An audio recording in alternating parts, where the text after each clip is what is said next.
अस्सलाम वालेकुम, कैसे हैं आप सब। तो आज हम बात करने जा रहे हैं एक्सरसाइज 17A के क्वेश्चन नंबर 10 की। मेरे पास ये बुक 2 है जिसको हम D2 भी बोलते हैं और उसका ये चैप्टर नंबर 17 चल रहा है जिसका नाम है एवरेजेस ऑफ स्टैटिस्टिकल डेटा। इस चैप्टर से रिलेटेड बहुत सारे सॉल्यूशंस मैं अपने चैनल पर अपलोड कर चुका हूँ। मैंने इस चैप्टर के नेम से एक सेपरेट प्लेलिस्ट भी बनाई हुई है। अगर आप इसके बाकी सॉल्यूशन में इंटरेस्टेड हो तो वो लिंक डिस्क्रिप्शन में से देख सकते हैं। मैंने प्लेलिस्ट का लिंक जो है डिस्क्रिप्शन में दे दिया है।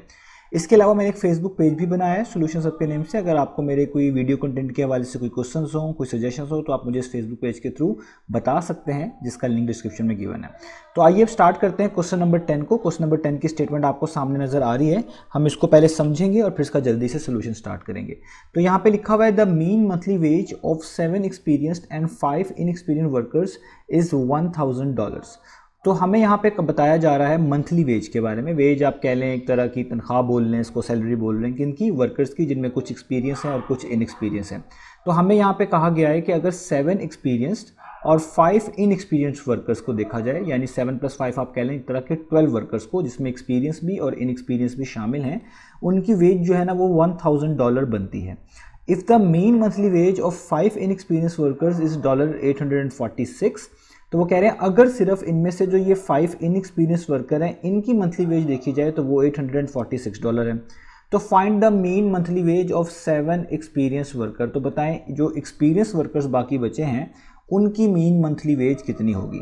यानी क्वेश्चन में आपको टोटल मंथली वेज भी बता दी है जो कि एक्सपीरियंस और इनएक्सपीरियंस के मिलाकर है, उनकी मीन मंथली वेज भी बता दी है, और जो इनएक्सपीरियंस्ड है उनकी मीन मंथली वेज भी बता दी है। तो आपसे जस्ट वो ये कह रहे हैं कि हमें मीन मंथली वेज निकाल कर बताएं 7 एक्सपीरियंस वर्कर की, यानी जो रह गए थे, यानी एक्सपीरियंस वर्कर की। तो बहुत ईजी क्वेश्चन है, आइए इसको स्टार्ट करते हैं।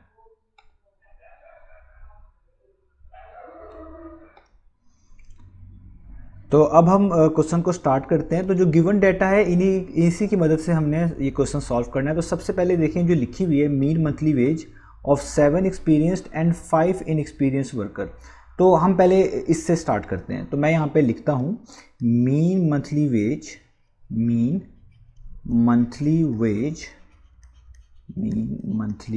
Ways of 12 workers. मैं 12 वर्कर्स क्यों कह रहा हूँ, क्योंकि 7 में 5 आप ऐड कर दें तो वो 12 होता है, ठीक है। तो मैं यहाँ पे कह रहा हूँ 12 वर्कर्स। अब याद रखिएगा ये वो वर्कर्स हैं जिसमें एक्सपीरियंस्ड भी शामिल हैं, मैं इसको शॉर्ट करके लिख रहा हूँ, एक्सपीरियंस्ड भी शामिल है और इनएक्सपीरियंस्ड भी शामिल है। इनकी जो मीन मंथली वेज है वो कितनी बताई गई है क्वेश्चन में, वो बताई गई है $1000। तो मैं यहाँ पे लिखूंगा $1000। अब आपको मीन का फॉर्मूला आना चाहिए। तो मीन का इन जनरल फॉर्मूला क्या होता है, sum of values divided by total number of values, तो उसको मीन बोलते हैं। तो अगर किसी चीज़ का मीन $1000 आ रहा है, इसका मतलब है ये इसी तरीके से निकला होगा कि पहले सम ऑफ वैल्यूज किया गया होगा, उसको डिवाइड किया होगा टोटल नंबर ऑफ वैल्यूज से, तब 1000 आया होगा। और क्योंकि ये एक तरह की इक्वेशन है तो अगर यहाँ पे 1000 लिखा हुआ है हमारे पास, तो इस साइड पे हम मीन का फॉर्मूला लिख सकते हैं क्योंकि मीन के फॉर्मूले से ही ये चीज़ निकली है। तो मीन का फॉर्मूला इस केस में क्या बनेगा, क्योंकि यहाँ पे आपके पास लिखा हुआ है मीन मंथली वेज, तो इसका मतलब हो गया ऊपर आएगा हमारे पास सम ऑफ वेजेस, यानी इन सब की वेजेस का सम, और नीचे आया होगा टोटल नंबर ऑफ वर्कर्स। तो आपने जब भी मीन का क्वेश्चन आएगा आपके पास जो सिनेरियो होगा आपने उसी के मुताबिक अपना मीन का फार्मूला बना लेना है। क्योंकि यहाँ पे मीन मंथली वेज का जिक्र है तो इसलिए इसका मीन का फार्मूला कहलाएगा sum of wages divided by total number of workers. तो अब यहाँ पे हमारे पास टोटल नंबर ऑफ वर्कर्स तो गिवन है, वो कितने हैं, वो हैं 12। तो इसलिए सम ऑफ वेजेस को मैं वैसे ही लिखूंगा, सम ऑफ वेजेस, याद रखिएगा ये मंथली वेजेस हैं, ठीक है। और नीचे मैं लिखूंगा टोटल नंबर ऑफ वर्कर्स की जगह पे 12, क्योंकि 12 वर्कर्स का डाटा है ये, इसमें एक्सपीरियंस एंड एक्सपीरियंस शामिल है, और यहाँ पे हमारे पास आ जाएगा $1000। अब हम यहाँ से सम ऑफ वेजेस निकाल लेंगे। तो सम ऑफ वेजेस हमारे पास क्या आ जाएगा, सम ऑफ वेजेस वो आ जाएगा जस्ट ये 12 जो यहाँ पे डिवाइड हो रहा है दूसरी साइड पे जाके मल्टीप्लाई हो जाएगा। अब दोनों साइड पे 12 से मल्टीप्लाई करें तब भी बात सेम ही है। तो यहाँ पे $1000 को आपको मल्टीप्लाई करना पड़ेगा किससे, 12 से। अब आपने जस्ट 1000 को आपने मल्टीप्लाई कर देना है 12 से, तो ये आपके पास आ जाएगा $12,000। तो सम ऑफ वेजेस कितनी आ गई हमारे पास, $12,000, ठीक है। अब ये जो सम ऑफ वेजेस आई हैं इसमें एक्सपीरियंस की भी शामिल है और इनएक्सपीरियंस की भी शामिल है, और ये मंथली बेसिस के ऊपर है, क्योंकि ऊपर भी हमने कहा था ये डाटा जो है मंथली वेजेस के लिहाज से है। अब जब हमने ये चीज़ निकाल ली है, अब हम अपने दूसरे गिवन की तरफ चाहते हैं। तो दूसरा गिवन चीज़ क्या है हमारे पास, वो ये है कि हमें मंथली वेज बताई हुई है 5 इनएक्सपीरियंस वर्कर की भी, जो $846 है। तो हम इसी तरह इनकी भी यहाँ पे लिख लेते हैं। हम यहाँ पे लिखते हैं mean monthly ways of 5 workers, यानी 5 का मतलब है 5 इनएक्सपीरियंस वर्कर, क्योंकि ये इनएक्सपीरियंस की बताई गई है, 5 इनएक्सपीरियंस्ड वर्कर्स। और ये कितनी बताई गई है, और अभी मैंने आपको ऊपर बताया ये है $846, तो हम यहाँ पे लिख लेंगे $846। अब यहाँ पे भी वही काम करेंगे जिस तरह मैंने अभी ऊपर बताया था। मीन का फॉर्मूला इस केस में क्या बना होगा कि जिसकी वजह से उसका आंसर $846 आया है। इसका मतलब आया होगा कि इनके ऊपर सम आया होगा, सम ऑफ वेजेस, और नीचे आया होगा टोटल नंबर ऑफ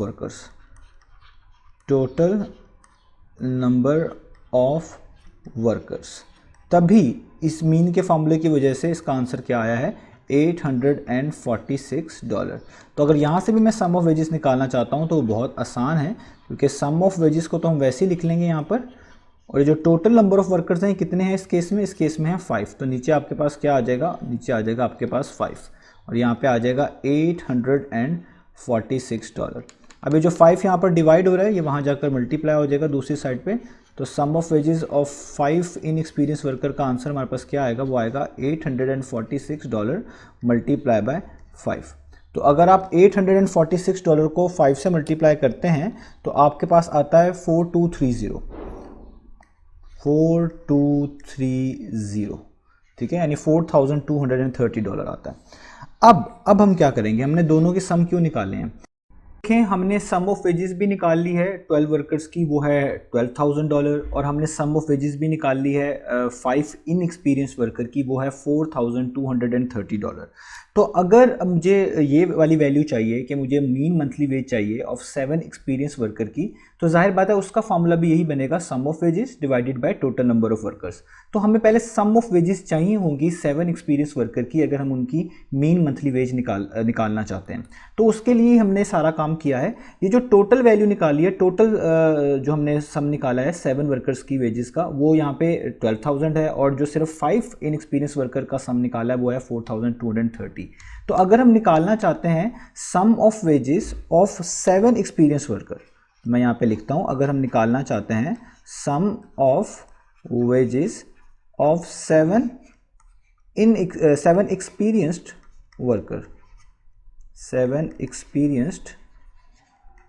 वर्कर्स, तो वो हम किस तरीके से निकालेंगे, वो बहुत आसान है कि जो आपके पास टोटल सम आया हुआ है जिसमें सारे एक्सपीरियंस और इनएक्सपीरियंस वर्कर्स की वेजेस शामिल हैं, वो है 12,000। तो आप इसमें से यानी 12,000 में से माइनस करवा दें वो वाली वैल्यू जो आपको एक तरह की नहीं चाहिए, जिसको आपने यहाँ से निकालना है, क्योंकि जस्ट एक्सपीरियंस की चाहिए तो इनएक्सपीरियंस की नहीं चाहिए। तो इनएक्सपीरियंस की जो यहाँ पे सम ऑफ वेजेस लिखी हुई है वो है $4,230। तो इसको आप इसमें से कर दें माइनस, तो ये हो जाएगा 4230 माइनस। अब जब आप 12,000 में से 4230 माइनस करेंगे तो आपके पास वैल्यू आएगी $7,770। इसका मतलब अब आपको sum of wages of 7 experience worker भी पता चल गया। तो अब आपको इनकी मीन बहुत आसानी से निकाल सकते हैं। अब आप यहाँ पे लिख सकते हैं कि mean monthly ways of 7 experienced workers. अब आप बहुत इजीली निकाल सकते हैं क्योंकि आपके पास इनका सम आ गया है, टोटल वैल्यू तो आपको पता ही है। तो मीन का फॉर्मूला क्या होता है, sum of values divided by total number of values. तो सम ऑफ वैल्यूज का यहाँ पे मतलब लिया जाएगा सम ऑफ वेजेस किसकी, 7 एक्सपीरियंस वर्कर की। तो वो आपने भी ऊपर निकाल ही ली है, तो आप उसको यहाँ पे लिख लें $7,770, और नीचे आता है divided by total number of values. यहाँ पे टोटल नंबर ऑफ वैल्यूज का मतलब है ये मीन मंथली वेज किन लोगों की है, ये 7 एक्सपीरियंस लोगों की है, तो इसलिए नीचे क्या आ जाएगा आपके पास 7। तो अब आपने सारी वैल्यू को किससे डिवाइड कर देना है, आपने इसको डिवाइड कर देना है 7 से। तो जब आप इस वैल्यू को 7 से डिवाइड करेंगे तो आपके पास आ जाएगा $1,110। तो यही इसका आंसर है, यही हमने फाइंड आउट करके दिखाना था। तो उम्मीद है आपको ये क्वेश्चन समझ आएगा। इंशाल्लाह नेक्स्ट वीडियो में मिलेंगे बाकी सॉल्यूशंस के साथ।